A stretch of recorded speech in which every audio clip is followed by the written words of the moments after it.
SAVEAFOX was founded on the principles that we want to give captive bred wildlife specialising in foxes the opportunity to find a home which is properly set up for them, properly ready for them, and to educate people about not only the plight of fur farm foxes, but also the epidemic, I suppose, of people seeing exotics like foxes on Instagram and TikTok and deciding they want one. These animals are then purchased from breeders who don't care who they go to, where they go to, whether it's a legal state or an illegal state, they just want your money. And then we're ultimately the ones that end up taking those foxes, or those foxes get euthanized. So we want to educate people about what it's really like to keep a fox, where you can actually keep a fox, where you can't, what you need, what diet they need. They're expensive. You know, their veterinary care is probably 1.5 times that of a domestic animal for basic procedures. So that's a big part of our mission. We also take foxes from hoarding situations, cruelty and neglect. We take pet surrenders as well. We were founded in 2016. We became a 501c3 in 2018. Last year alone, we rescued over 70 foxes.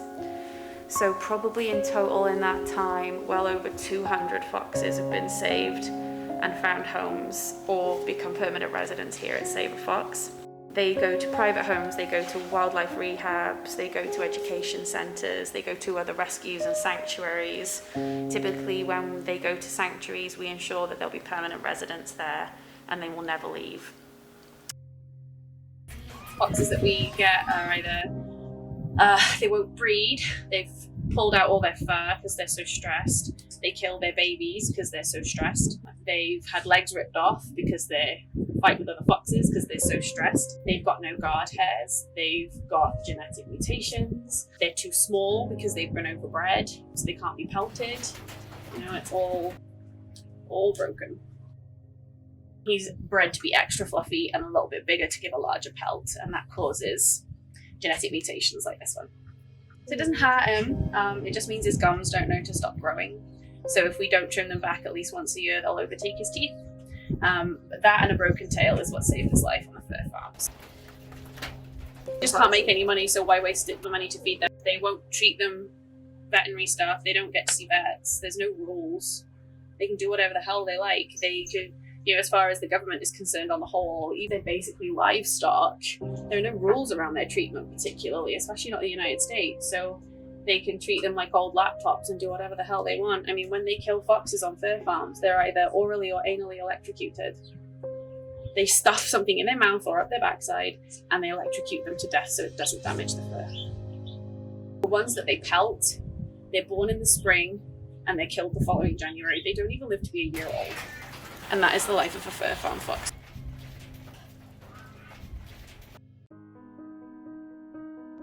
We try and bring them out of their shells here, and then we try and find them the best home we possibly can, where all being well, they'll stay forever. It's magic here.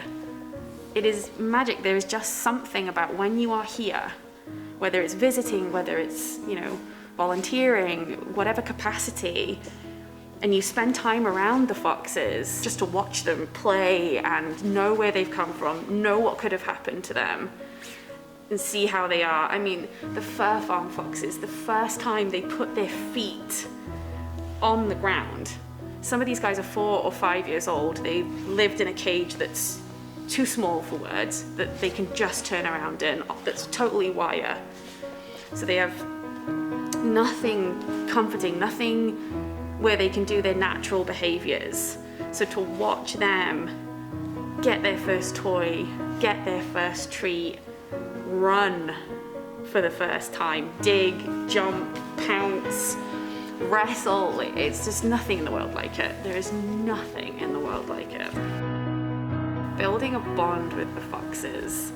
So it's no easy feat. It takes a lot of time and patience, dedication, consistency, bribery. It takes a lot of learning. So even though foxes kind of have fairly standard body language, depending on the fox, depending on the day, depending on the situation they came from, they all have their little tics and idiosyncrasies and things that you can do, things that you can't do. Some of them will warm up to you in 3 weeks. Some of them it takes 2 years. When you break through that shell and that fox is like, oh my God, it's you, I'm happy to see you. It's magic. It is just magic. Rescue is hard. If anyone ever tells you it's sunshine and rainbows, they're lying. It is hard. It is the most fulfilling and sometimes soul-destroying thing you will ever do. Last year was particularly difficult for us. We lost Mouse in November. We lost Tonya at the start of the year. We lost Peaches unexpectedly. We lost Plum to cancer. We lost one of our pups. She came to us at 10 days old. She lived for 4 days and she died. Her tail had been chewed off and she went septic, and there was nothing we can do, and she died at my hands. And so there are extreme ups, but there can also be soul-destroying lows, and it is hard.